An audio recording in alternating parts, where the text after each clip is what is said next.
Hey glossettes, welcome back. How are you guys doing today? Tell me down below as usual. Today's video is Tutorial Tuesday, so of course I'm going to be giving you guys a little tutorial on something Bloxburg related. I'm going to be showing you guys how to use the transform game pass in Bloxburg because I've had a few of you ask for this, and yeah, it's kind of complicated, so I thought it would be best to do a video where I explain it all for you guys because it's a pretty new feature to the game. So if you don't know what I'm talking about, there is a game pass called the Transform Plus Game Pass. You can see I've already bought it here, and it basically allows you to do a bunch more kind of detailed building. So today I'm going to be kind of showing you what it is and how to use it. So yeah, it's called the Transform Plus Game Pass. It costs 600 Robux, which is quite a lot for a game pass, and the description reads, allows using the transform tool on more object types such as basic shapes and structurals, also removes and loosens some existing restrictions and limits when transforming. So kind of complicated, but as I said, I'm going to show you it today. So first of all, let's go into build mode. So this game pass was actually added when we got things like pillows. So here is what it looks like on the sidebar, or you can click T, and as you can see, it has a light blue color, and to use it, you just click on things, and yeah, so basically it got added with the pillows and stuff in that update. So you may recognize this as it's actually kind of similar to the Roblox Studio thing that lets you move stuff. So with the transform tool, what you can do is basically move everything up and down, side to side, like in the air with no restrictions,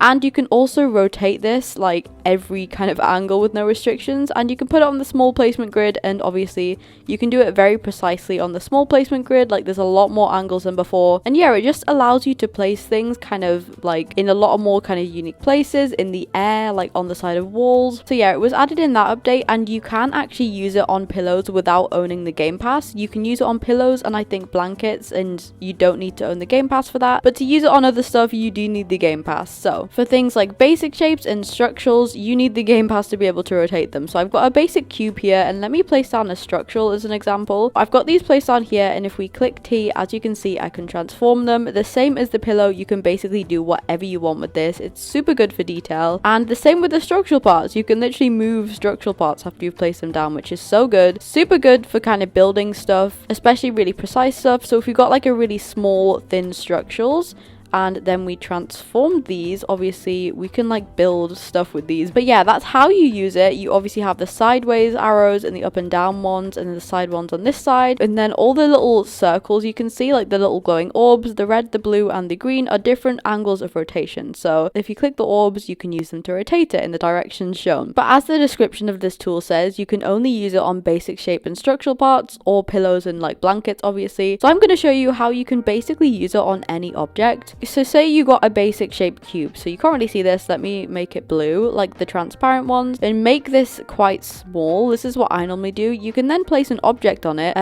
Let's just get this random little gift bag here. You place this on the basic shape, and then if you rotate the basic shape underneath, you can actually then rotate the object on top of it. So now we can use the transform tool on this object and basically do anything with it.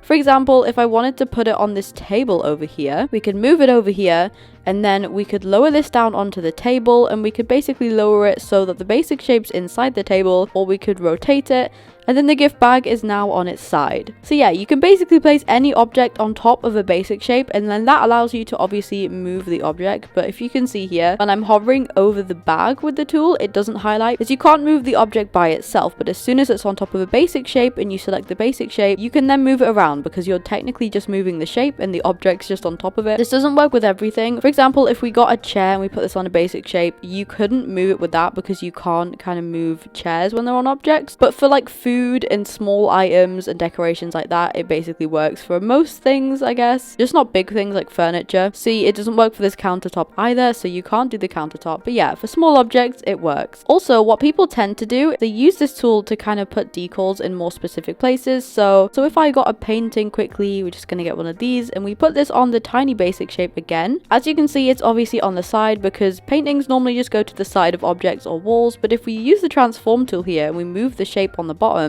we can then rotate this and move it, and we then have a decal on the floor. So a lot of people use this to make like carpets or rugs or floors or whatever, like custom ones. But I think that's it. I think I've covered everything to do with the transform tool. If you have any questions, let me know and I will answer them down below. But that is all for today's Tutorial Tuesday, and I will see you guys in the next video. I hope this is helpful. I love you all so much, glossettes. XOXO, Glossy Girl.